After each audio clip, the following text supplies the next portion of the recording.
When it was just my mother and I, it was fine. There was the parties on the weekends, but through the week I was in school, everything was fine. Chaos never started till the stepdad come in the picture. Jeremy's childhood was anything but typical. He was back and forth constantly, staying with his grandparents as addiction and abuse were prevalent in his home. He was mean to me, but he wasn't physically abusive to me like he was his own kids or my mother. But it was like walking on eggshells. One minute he's laughing, joking, you find the next day the slightest thing would set him off. For Jeremy, the physical abuse from his stepdad towards his mother seemed almost routine, as was his mother's excessive drinking and partying. First, it seemed like they were having fun.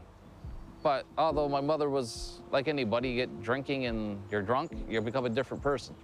Then there's cops called what seemed like every week. If it wasn't one thing, it was another. She still stuck up for me. She probably took beatings from him that he wanted to do to me, but he never did, though. Sometimes I could go and get help. Other times, I had to stay in my room. And, but then she kept going back to him. It wasn't until he visited friends' homes that Jeremy realized that his life was anything but typical. The family would eat together. My friends were involved in a different variety of sports. And yeah, everybody else got to play hockey, baseball, t-ball, soccer, swimming. I never got to do any of that. For Jeremy, the temptation to drink was always there. It seemed inevitable that one day he would give in.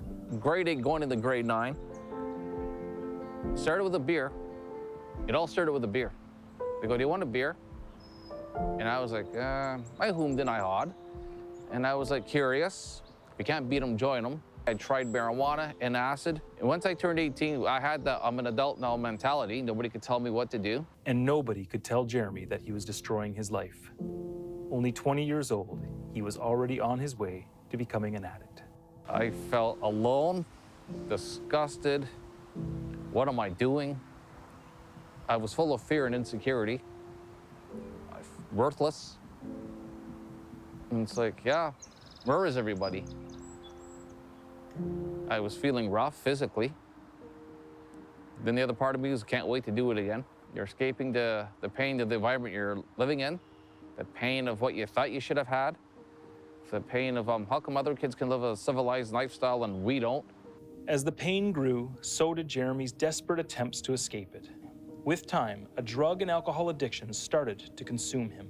You know, I stole from my employer, and she wanted me to get help, and I wanted help, but I know I wasn't quite ready. Within 2 weeks, I'd stole again, lost my job, and that was it.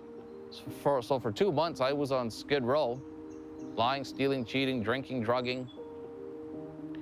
I was 150 pounds soaking wet, full of shame, disgust, guilt, remorse, fear. I had no money, nowhere to live. Nobody wanted nothing to do with me. I starved. I had the same clothes on for 2 weeks. With every door closed and nowhere to live, Jeremy mustered up the courage to get in a taxi cab and leave town in search of help. The taxi driver, as he dropped me off, he goes, "Don't worry, kid. You're gonna be all right." And it just stuck with me, like it instilled some kind of hope into me. Jeremy spent months in a detox center and slowly cleaned himself up. But deep inside, he knew something was missing in his life. I'd always believed in God. There's good in the world that's God, the bad in the world that's the devil. Good people are going to heaven, bad people are going to hell. Jeremy's basic knowledge of good and evil couldn't have prepared him for what happened when he returned back home. Went to my grandparents' tombstone. I don't know why I said it at the time.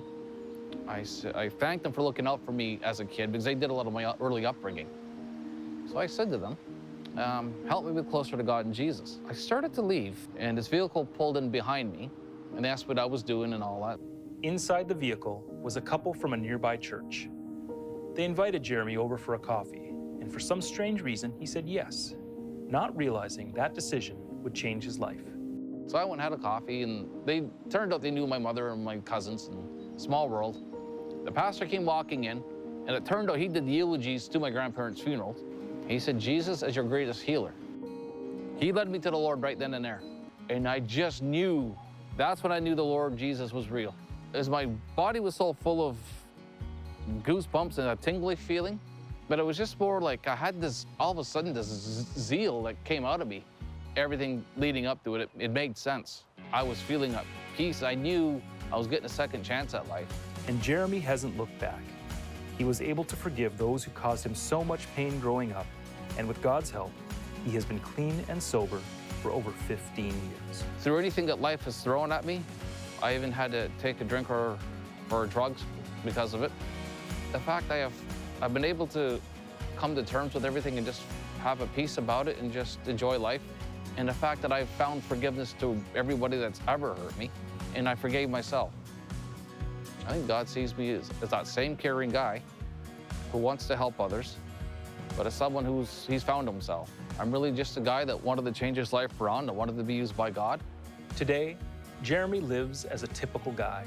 He loves sports, he loves music, and he loves to share how his life was radically changed by the power of God. He's a loving God. He understands. He still loves you. Doesn't matter what you've did, said, thought. He's just waiting for you to accept him into his heart so he can set you free.